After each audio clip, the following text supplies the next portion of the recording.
நாள் இரவு 12 மணி அளவில் ஒரு சேனலிலே அந்த நாள் என்ற படம் காண்பித்தார்கள். அதில் சிவாஜி கணேசன் ஆன்டி ஹீரோவாக நடிப்பார். அந்த படத்தில் பாடல் கிடையாது.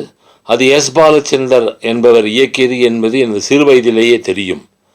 சரி, இந்த படத்தை பார்க்கலாம் என்று அமர்ந்து பார்க்க ஆரம்பித்தேன்.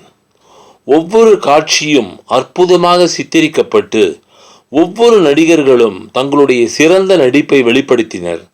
ஆனால் அந்த படம் வெற்றி பெறவில்லை. இதனால் அதில் நடித்த 95% நடிகர்களுக்கும் நடிகைகளுக்கும் வேறு வாய்ப்பு கிடைக்கவே இல்லை. ஹாஸ்யமாக நன்றாக சிறந்த முறையிலே நடித்திருந்தும் அவர்களுக்கு அந்த ஆப்பர்ச்சுனிட்டி இல்லை.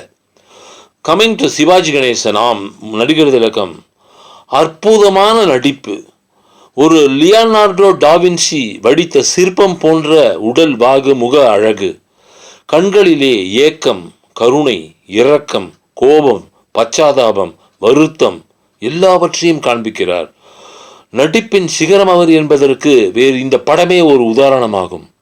தன்னுடைய மனைவியிடம் தான் செய்யும் தேச துரோகத்தை பற்றி தெரிந்து கொண்டாலும் தனக்காக அவள் இறங்கி வருவாள் என்று கண்களிலே ஏக்கமும், வார்த்தைகளிலே மிகவும் துடிப்பும், வார்த்தைகளிலே ஒரு பதட்டமும், இது போன்ற நடிக்க வாய்ப்பே இல்லை. இந்த உலகத்தில் யாராலும் நடிக்க முடியாது.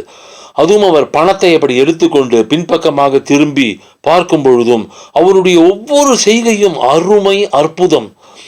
சத்தியமாக அருமையாக நடித்தார். சிவாஜி கணேசன் போன்ற ஒரு நடிப்பு நடிக்க ஆள் இல்லை. இந்த படம் ஆஸ்கர் படங்களை எல்லாம் தோற்கடிக்கும் அந்த காலத்திலேயே. அப்பேற்பட்ட ஒரு ஹீரோ சிவாஜி. உண்மையிலேயே சிறந்த ஒரு மனிதனை நடிகராக தேர்வு செய்து நமக்கெல்லாம் விருந்து படைத்து விட்டனர் தமிழக மக்கள்.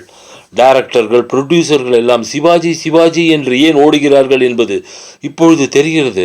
ஒவ்வொரு இடத்திலும் காதலியிடம் சிகரெட்டு பிடித்து கொண்டே பேசும்பொழுது அவருடைய கண்களும், அவருடைய மனதில் உள்ள எண்ணங்களும், அவருடைய எல்லாம் கற்பனைகளை அற்புதமாக அவற்றை வெளிப்படுத்துகிறார்.